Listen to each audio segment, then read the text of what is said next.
Guys, for today's video, ayan na nga, ngayon na nga lang ulit tayo makakapag-upload, o diba? Cooking vlog nga tayo for today's video at nakita nyo nga sa aking intro. Ayan, itong ulam namin ngayong pananghalian.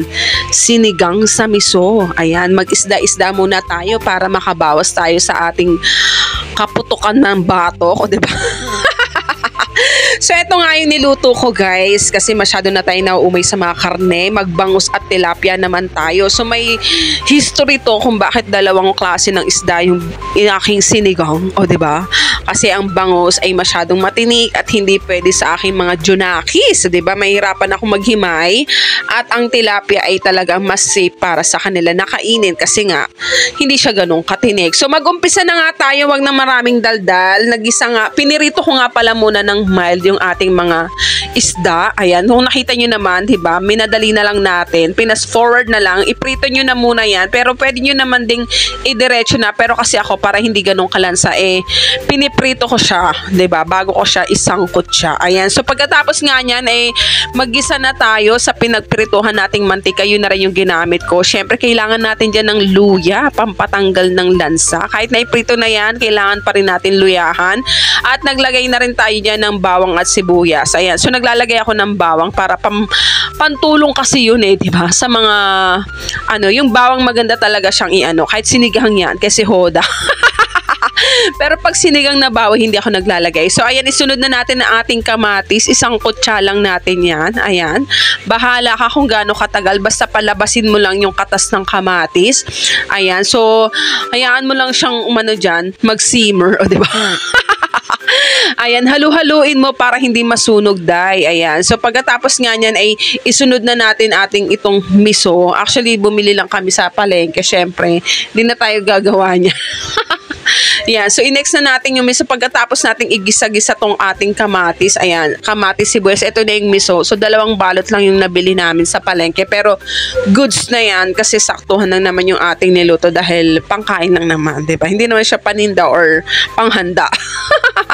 Then, ayan, isang kutsa nga lang natin yan. Gisa-gisa lang natin yan. Sutay-sutay lang yan. Yung pala yun, hindi simmer. Kasi simmer, iba pala yun. Sutay-sutay lang natin yan, mga ka-cake. So, diba? Then, lagyan na natin siya ng tubig or pang sabaw na ayon sa dami ng gusto nyo. Ayan, pwedeng isang drum. Lagay nyo dyan kung kasya. Then, after nga niyan, pakuluan lang natin yan hanggang sa siya, humalo na yung lasa sa ating pinakasabaw nung miso at nung mga ginamit nating pinanggisa. Ayan. So, dagdagan nyo ng sabaw. Depende nga kako sa gusto ninyong karami. O, diba? Then, pakuluan lang natin yung ating sinigang. Ayan, ng mga ilang sandali. Takpan nyo lang yan para hindi mapasukan ng kung ano-anong mga anek-anek. Ayan, kapag ka medyo kumukulo na nga yan, ayan, buksan nyo syempre yung kasirola. Maglagay tayo ng siling green o siling haba o siling panigang. Ayan, halu-haluin nyo. At after nga nito ay naglagay na rin ako ng mga pampalasa, mga paminta. Ayan, naglagay ako ng paminta. Mapaminta talaga ako kasi talaga. Then, asin. Ayan, lagyan nyo na siya ng asin. Ayan, medyo hindi ko yata kung nakita sa video pero may asin yan. Ayan, naglagay na rin tayo dyan ng sinigang mix na nabibili sa mga market o diba sa mga supermarket or sa palengke. Then halu-haluin yan. Sinigang sa gabi nga pala yung nilagay ko. Actually, 2 klase ng sinigang yung nilagay ko dito kasi nung bandang part ay nakulangan ako sa asim. Ayan, so pakuluan lang din natin siya hanggang sa manuot yung lasa at mag-combine na sila sa sabaw, guys. Ayan. Then after nga yan, takpan ulit hanggang sa kumulo. Ayan, so pagka kumukulo na, ayan, nakita nyo naman, diba, bulwak na yung pagkakulo. Halu-haluin lang natin para hindi naman masunog yung ilalim or anything. Then, ayan, ilagay na natin yung ating pinakagulay. So, mustasa lang yung ginamit ko dito, guys. Ayan, so wala kasing ibang available na nabili.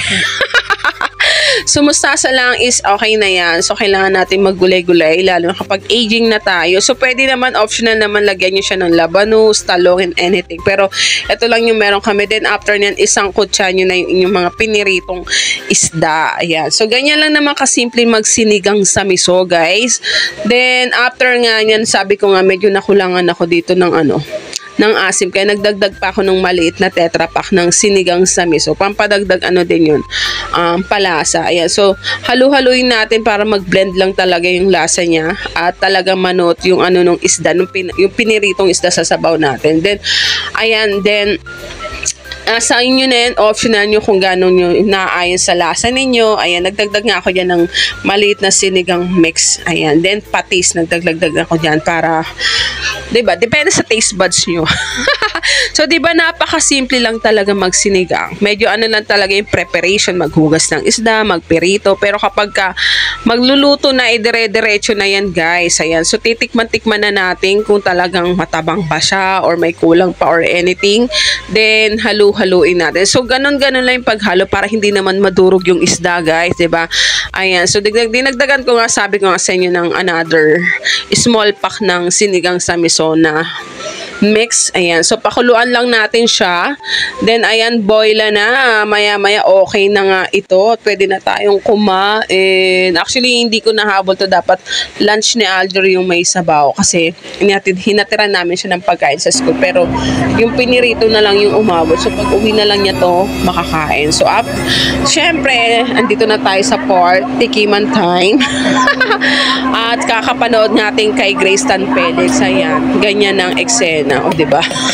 So, yun lang for today's video. Sana ay may natutunan kayo kung paano magluto ng sinigang. More videos and upcoming upload soon. Sisipag-sipagin na tayo mag-upload. Thank you for watching and please like, share, and follow my page. Bye-bye!